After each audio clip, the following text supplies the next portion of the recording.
Damodara devotional ఛానల్కు స్వాగతం. వైశాఖ పురాణం 8వ అధ్యాయం. ఇది నిన్నటి అధ్యాయంలో పిశాచి మోక్షము అని చెప్పి ఎండ్ చేయడం జరిగింది. దాని కంటిన్యూషన్. పూర్వము రేవా నదీ తీరంన మా తండ్రి గారు మృతి నంది పిశాచ రూపమును పొందెను. ఆకలి దప్పికల వలన బాధపడుచు తన మాంసంనే తినుచు శుష్కించిన శరీరంతో నీడలేని బూరుగ చెట్టు వద్ద నివసించుచుండెను.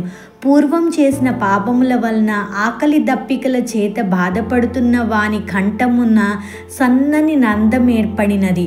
అది గాయమై మిక్కిలి బాధించుచుండెను. దగ్గరనున్న చెరువులోని చల్లని నీరు కూడా త్రాగగానే కాలకూట విషం వలె బాధించుచుండెను.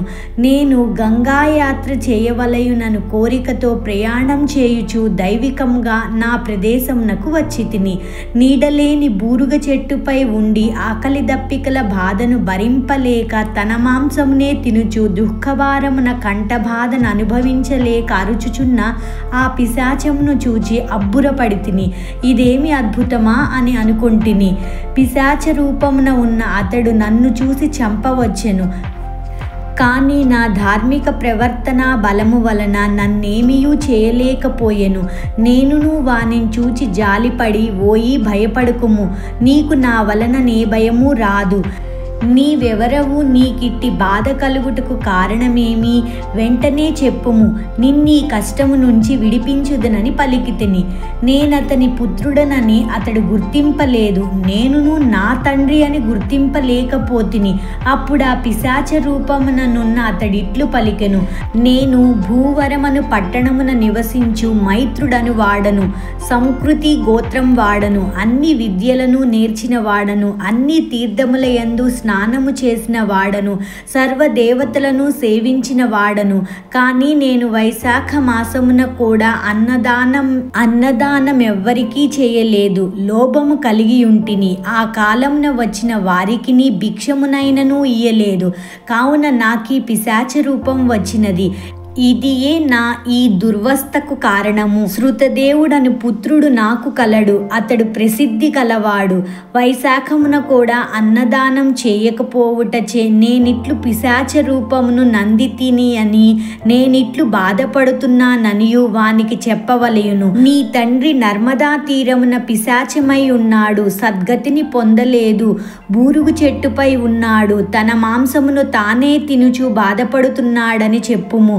వైశాఖ మాసమున వ్రతమును పాటించుచు నాకు జలతర్పణం నిచ్చి సద్బ్రాహ్మణునకు అన్నదానం చేసినచో నేనీ బాధ నుండి విడిపోయి శ్రీ మహావిష్ణువు సాన్నిధ్యమును పొందుదును. కావున ఆ విధంగా చేయుమని వానికి చెప్పుము.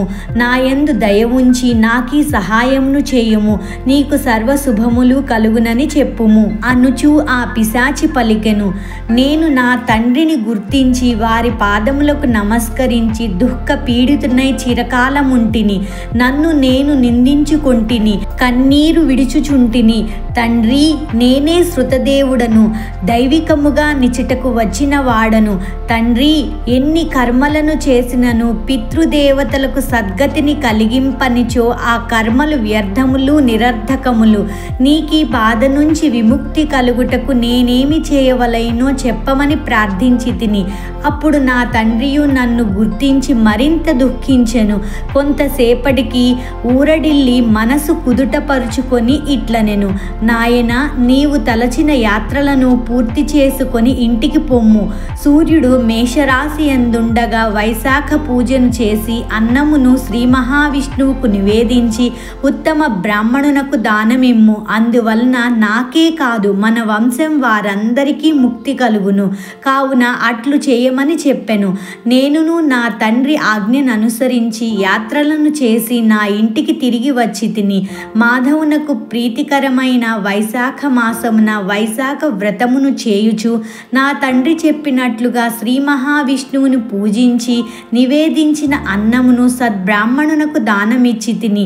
అందువలన నా తండ్రి పిశాచ రూపం నుండి విముక్తుడై నా యొద్దకు వచ్చి నా పితృభక్తికి మెచ్చి ఆశీర్వదించి దివ్య విమానముని ఎక్కి విష్ణులోకమును చేరి అచట శాశ్వత స్థిరము పొందెను. కావున అన్నదానము అన్ని దానములలో ఉత్తము. శాస్త్రముల యందును ఇదియే చెప్పబడినది. ధర్మయుక్తమైనది. సర్వధర్మ సారమే అన్నదానము. మహారాజా, నీకింకేమి కావలేనో అడుగుము, చెప్పెదనని శృతదేవుడు శృతకీర్తి మహారాజునకు వివరించెను. ఈ విధంగా నారద మహర్షి అంబరీష మహారాజుకు చెప్పెను. వైశాఖ పురాణం 8వ అధ్యాయం సంపూర్ణం. విన్నారు కదండి. తండ్రి పిశాచ రూపంలో ఉండి తన కొడుకుకి తన బాధను చెప్పుకున్న ఈ దృశ్యాన్ని ఇలా ఎవ్వరికీ జరగకుండా ఉండాలి అంటే మనకి తోచినంతలో మంచి పనులు చేస్తూ దైవ సాన్నిధ్యంలో ముందడుగులు వేద్దాం. ఎవరైనా మన ఛానల్ని ఫస్ట్ టైం చూస్తున్నట్లయితే ప్లీజ్ సబ్స్క్రైబ్ చేసుకోండి, లైక్ చేయండి, షేర్ చేయండి, కామెంట్ చేయండి. సర్వం శ్రీకృష్ణార్పణమస్తు.